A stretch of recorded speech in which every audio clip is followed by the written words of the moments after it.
My husband and I have a tween son, Eric, and a kindergarten-aged daughter, Jess. My husband had an affair with an ex-coworker 8 years ago and he had a daughter. My husband and I did lots of family counselling and I forgave him. He has custody over his daughter some weekends a month. Quite honestly, I don't like the girl. Her mom is poisoning her against my kids and me. If possible, I spend little time with her. My kids also don't like her and don't want to play with her. Yesterday, her mom had an emergency and needed my husband to take care of the girl for a couple of hours, so she dropped her off and left. At some point, Eric wanted to play with his dad. Jess wanted to play as well, so we got a ball and they were going to play with it. My husband's daughter wanted to play too, but Eric didn't want to and they started arguing. Then the girl told my son that he had to play with her because she's his sister. My son told her, "No, you're not. Only Jess is my sister." And the girl started crying. Sometime after, her mom came to pick her up and she told her what had happened. I don't talk to her at all, so I was making dinner, but could still hear what they were talking about. She told my husband our son needed to apologize. My kids were with me in the kitchen, and my husband came up and asked Eric to go and apologize to his daughter. He said he won't, and I told my husband that he wouldn't make my son apologize to his daughter for his feelings. He's entitled not to consider his daughter a sister. He tried to argue, but I told Eric not to apologize. Finally, he went over to the door where this woman and her daughter were waiting, and he told her that Eric didn't want to apologize. She went off on him and told him he was making their daughter feel like she was less than my kids. Then she left. Now my husband is blaming me for not making things easy for him. He said his daughter is a little girl too, and what our son said hurt her feelings. Am I the idiot for not making my son apologize? Edit, she knew he was married. Oh boy, she knew he was married, obviously. You are the idiot, OP, and all the adults are idiots here. I can't believe that 3 adults can be so stupid and selfish when it comes to kids. The only reason those kids don't even try to get along is that they have crappy parents. You haven't forgiven your husband. You tolerate him because you don't want to be alone. You're honest about not liking the woman, and you punish the child by not treating her nicely. The child is not to blame, and you should be encouraging a relationship between your children and your stepdaughter, like a good human. Your husband sucks too. All 3 kids are going to be emotionally scarred due to the adults being too petty to do what's right for the kids. Yep, your husband is guilty because he was the one who was married to you. He was the one who betrayed you. But the only one who still gets your wrath is a child and the other woman. You say you forgave him, but it doesn't make sense. You're still bitter. Divorce his butt and be done with it. Go your own way, but don't drag the kid into the grown people's business. Her mom is poisoning her against my kids and me. She then proceeds to allow her son to say the meanest possible crap to said child with no repercussions. Are you self-aware at all? You shouldn't have stayed. You're punishing an innocent child because your husband couldn't keep it in his pants, and you hate her existence. Whether you like it or not, she is your children's sister, and you, as the adult whose job it is to bring up your children, you need to teach them how to be good people, and, while you may not be consciously aware of it, you are failing in that task. And maybe stop having her over. She shouldn't have to be in an environment where she's treated badly. My sister, cousin, and a couple of friends came over last night after work. My sister brought a friend of hers I'd only met a few times with her, and I've never had an issue with that. At one point, I went to the bathroom and the ladies were in the living room calmly enjoying wine. When I came out, my sister's friend was in the kitchen arguing with my son, tween. I asked her what she was doing. She said my son went into the kitchen to get food and she told him to wait until I came out of the bathroom to ask me for permission. I stared at her briefly and then said, "Who the heck are you? You don't live here." "He does. Who are you to tell him he can't go in his kitchen?" She looked surprised and said she was trying to be helpful. I repeated my question of why she thought it was okay to tell someone they can't use their own kitchen when she's a guest in someone else's house. She dodged the question and then brought up that she's a teacher, which isn't even relevant, and sometimes kids try to get around rules. I asked her what that had to do with anything. I then asked who even permitted her to go in my kitchen. She said she followed my son in. I said, "So you think my son needs permission to go in his kitchen, but you can go wherever you like in my house without an invitation? So you have more rights here than he does?" She said she didn't feel welcome anymore and was leaving. She went back into the living room, grabbed her bag and walked out. My sister asked what had happened, and I explained that she had a disagreement with my son. My cousin and some of the other ladies said they thought it was strange she followed him into the kitchen and had been wondering why she did that and thought her motive was weird as heck. My sister and a couple of other ladies said her behaviour was perfectly normal, and I was unnecessarily hostile to her. My cousin said, "But why would you confront a child you don't know instead of saying something to the aunt who's right here? That's so weird." Everyone but my sister acknowledged that part was weird, and we all moved on. Later, my sister confronted me privately and said she was upset I chased off her friend. She said she really liked this woman and that I was way over the top in the way I spoke to her. I can be a little extra when it comes to defending my kid, so was I an idiot? Met for the first time in OP's house and immediately started ordering around her kid. Yeah, that ain't normal. You are not the idiot. This lady way overstepped and you corrected her in a way that most parents would when their child is being attacked. And he was. You should sleep well knowing you did the right thing, and your son will sleep better knowing his parent 100% has his back. Your sister can be upset that a confrontation happened between a friend and her sibling, but her friend was way out of line. Man, what was she thinking? What kind of sick behaviour was that? She's a teacher at school. She may adhere to some educational standards off work, no issue, but she has no permission to invade people's lives in their own private space. It's more important for your son to feel safe and free in his house than for a guest to feel welcome. I'm going to go against the grain here and say you are the idiot. That lady doesn't know how things work in your home. How was she to know what you do and do not allow? And maybe the kid has diabetes or a food allergy. You're saying ask the aunt. Again, unless the aunt lives with them day in and day out, how is anyone besides the mother going to know what is and isn't allowed? But the fact that all she said was, "Wait for your mom to get out of the bathroom to ask permission," I don't see the issue with that. You don't have to go off on her like that at all. The cussing was inappropriate and completely unnecessary. A simple, "It's fine, I usually allow it," or something along those lines would have sufficed. But to sit up here and attack someone for not knowing is crazy to me. OP, you were unnecessarily aggressive.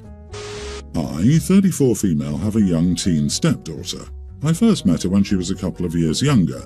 We got along very well from the moment that we met, and I love her just as much as I love my own daughter, toddler. Even though her school provides lunch, the food is terrible, so I pack her lunch every day. It also helps us bond as she sometimes helps me cook for her lunch, and we like to make and try new foods. She spends 1 week with my husband, 41, and me, and 1 week with her mom, 40, and recently she's been complaining that her mum forces her to eat the school's lunch. I tried talking to her mom, told her how much she hates the school lunch, and suggested she do what we do.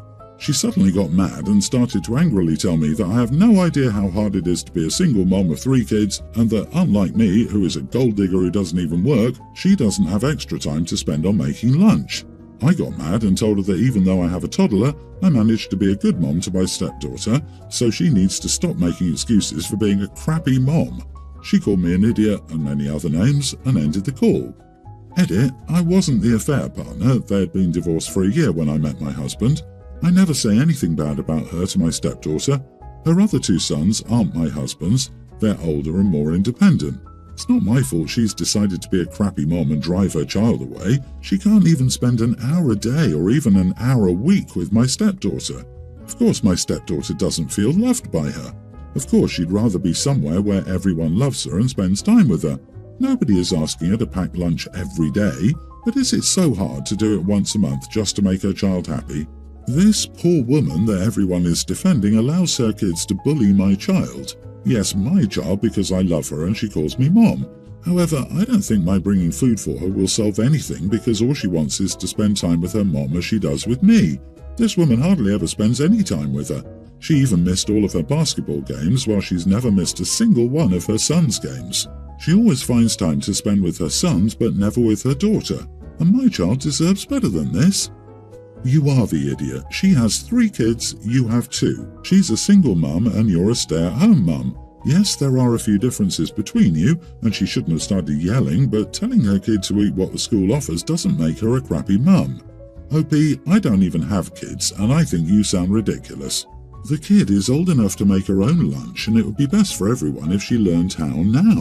She's only a few years away from being an adult, and it would be good for her to have some life skills. A good parent teaches their kid how to deal with things in the real world.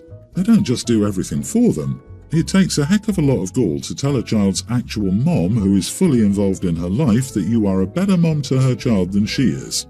This is not how you respectfully co-parent, OP. Instead, You escalated a situation that didn't require your intervention in the first place, and likely your stepdaughter will be the one who suffers when the adults in her life act like unruly children. Do better for the sake of your stepdaughter.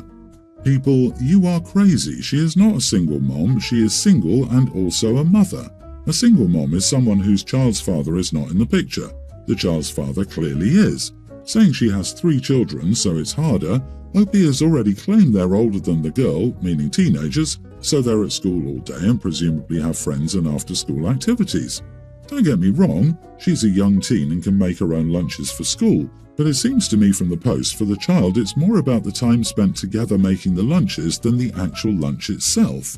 The thread is just full of bitter so-called single mothers who hate seeing a step-parent do better than them. I went to a trendy restaurant tonight with 3 other people. It was very busy and we waited like 30 minutes for this table. We sat indoors and the back wall seating was one big long bench seat. All along it were tables of 4. We got sat next to a full table of 4. The guy on the bench near us had what appeared to be a service dog on the seat. I squeezed in and it was a tight fit, so I asked the guy if he could keep his dog on the ground. Like the dog's tail was literally on me, he told me no and that he needed his dog close to him. I'm getting increasingly frustrated. I'm uncomfortable, this guy is doing nothing about his service dog literally on me. I ask him to get the dog off the seat. He tells me no again, his dog has rights and he doesn't need to listen to me. I flip out about needing my space and the dog not needing to be on the seat. The guy calls me an idiot, amongst other things. I just go ahead and leave. I had made a mini scene and just removed myself from that situation. My friends met me outside and weren't happy with how everything went down. Was I the idiot to this guy? Edit, friends didn't want to switch places with me. They didn't want to? That speaks volumes. They give you crap for not wanting to sit there, yet none of them wanted to either. Then definitely not the idiot. They wouldn't put up with it. Why should you? Geez, there are so many fake service dogs out there. As a service dog handler, the dog should not have been on the seats unless actively tasking at that moment. If you're in the US, the ADA even has a section about this and states that seating, food and drink are provided for customer use only and that restaurants are not required to allow service animals to sit at or be fed from a table. Agree. That was not a true service dog most likely. They're trained to lay under the table, out of the way. The dog didn't need to be on a bench and was disgusting. Next time, call a manager to handle the issue. Tell the manager they'll be reported to the health department if the dog is continued to be allowed to be on the chairs. Gonna get really unpopular with this take, but it needs to be said. If your disability requires you to have your animal sitting on other people in order to go out, you're too inhibited to be in public. At what point does one person's need not override everyone else's needs? I've often wondered about this from the lens of people with allergies being forced to be around service animals. I'm all for closer parking spots, elevators, ramps, bigger restroom stalls, etc. But animals are still animals, even service animals. They shouldn't be banned, but for goodness sake, they need to be on the floor away from other people. My sister was expecting a baby girl and told a few other family members and me that she wanted to honour Grandma by naming her Josephine after her. My mom was over the moon happy about it. My brothers and I looked at each other when she said it, but said nothing right away. My sister said I was quiet about it, and she didn't think the boys, aka our brothers, would get it, but she thought her only sister would. I told her I got it, but she should probably know that Grandma hated her name Josephine and wanted people to call her Rosie. My sister was shocked and asked why she never knew, and I told her it was because Grandma was sick by the time she was old enough to really remember her. My sister said everyone else called her Josephine. I told her most people did, and she hated it. Grandma was Josephine Rose. Grandma hated her first name and the nicknames people called her: Jojo, Joe, Josie. She went by Rosie with friends, and my grandpa called her Rosie. But her parents and her only sister told her that she was silly for hating her name and called her Josephine her whole life. My mom and her siblings ignored what Grandma and Grandpa told them about Grandma hating her name and would always say they were Josephine's kids and not Rosie's. Grandma was really bothered by it, so my brothers and I would call her Granny Rosie when we were around her, so someone in her life would call her what she preferred. She was so happy, and when she died, my mom and her siblings insisted she would be called Josephine in the obituary and never mention Rosie in it at all. My sister was too young to really remember the whole discussion, and she wasn't even born when we started calling Grandma Granny Rosie. After I told my sister, she wanted to think some. She asked our brothers and I a few days later if Grandma would have liked the honour name thing. My oldest brother said she wouldn't have seen her using the name Josephine as an honour for her and likely would have said she just liked the name. She was like, okay, went to speak to our parents. It all broke loose and my parents were asking how we could lie and disrespect Grandma like that. My sister then said we just didn't like the name and it was terrible for me to lie about her disliking Josephine and going by Rosie when she could never name her daughter Rosie. My brother kept letters our grandparents wrote to each other. In each and every letter, Grandma was Rosie. She also wrote Rosie on IDs she had when she volunteered. My sister conceded that it was true, but said I still shouldn't have told her and only did it to discourage her from using the name. Am I the idiot? Not the idiot. I mean, they're not really honouring her name if it's not her name. Yeah, on paper it is, and people call her that against her wishes, but those who cared about her called her Rosie, the name she wanted. I wish in this case they would name their daughter Rose or Rosie. Both are great names and would do what they want to honour your grandmother. OMG, they disrespected Grandma the entire time she was alive, and now they want to continue that tradition, but also get cred for honouring said Grandma. Sis should just admit she likes the name Josephine. It's not really about Grandma at all. Your parents and whoever else went against your grandma's wishes are the true idiots here. To use Josephine would be dishonouring the grandmother.